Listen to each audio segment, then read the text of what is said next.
नमस्कार, मी प्रियांका आणि प्रियांकास किचनमध्ये तुमचं स्वागत आहे. रानभाजीच्या सिरीजमधली दुसरी भाजी आहे कोरला.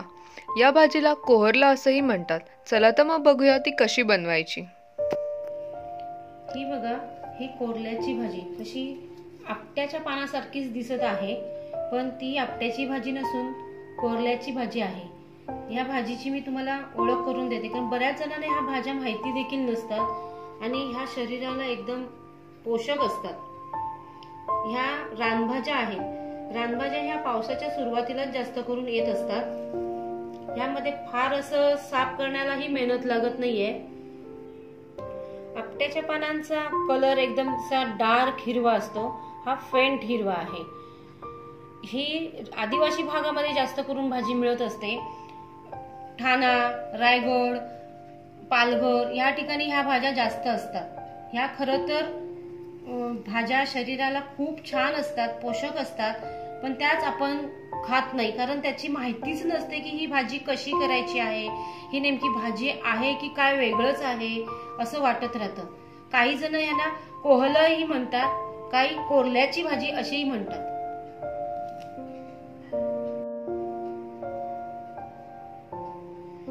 ही भाजी साफ करायला फार मेहनत लागत नाहीये, तरी पण मी कशी साफ करायची आहे हे मी तुम्हाला दाखवते. यामध्ये ही फक्त पानच ह्याच्यातली घ्यायची आहेत. हे खालचे देठ घ्यायचे नाहीये. आणि एकदम कोवळी भाजी आहे. हे बघा, हा देठ आपल्याला घ्यायचा नाहीये, फक्त पानं घ्यायची आहेत. ही भाजी चणा डाळ घालून छान होते, किंवा अशीचही केली ओल्या मिरचीवरती तरीही ती चांगली होते. ही भाजी मी स्वच्छ 2 वेळा धुवून आता बारीक एकदम चिरून घेतली. कोरल्याच्या भाजीला लागणारे साहित्य: ही कोरल्याची भाजी, तेल, चणा डाळ, खोबरं, कांदा, मीठ, लसूण, हळद, ओली मिरची. चला तर मग आपण भाजी बनवायला सुरुवात करू. मी आता गॅसवर भांडं ठेवलंय. 3 चमचे तेल टाकलंय. तेल गरम झालंय. आता आपण त्यामध्ये लसूण टाकू. लसणाच्या 4 ते 5 पाकळ्या घेते. लसूण जरा जास्त घ्यायचा, कारण रानभाज्यांना लसूण जास्त टाकला की फ्लेवरही छान येतो. लसूण आपला लाल झालाय. आता मी 2 मोठे कांदे चिरून ठेवले होते ते टाकते. कांदा आपण परतून चांगला असा साधारण लालसर करून घेऊया. आता आपला कांदा लालसर झालाय. त्यामध्ये आपण चण्याची डाळ टाकून घेऊया. चण्याची डाळ मी 2 तास भिजत ठेवली होती आणि ती आता याच्यामध्ये वापरली आहे. चण्याची डाळ भिजतच घालून आपल्याला वापरायला पाहिजे. काही जण वाफवूनही वापरतात.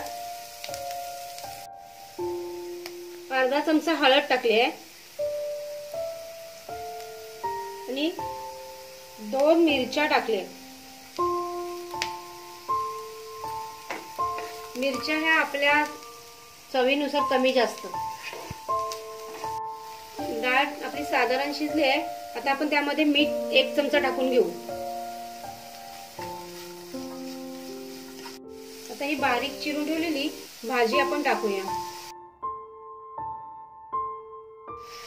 ह्या भाजीला असं इतर भाज्यांसारखं पाणी वगैरे सुटत नाहीये.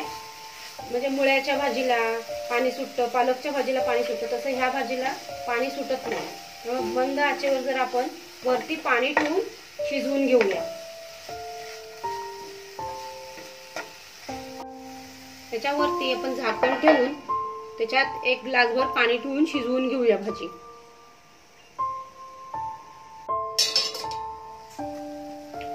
ही बघा, आपली भाजी छान आता शिजली आहे.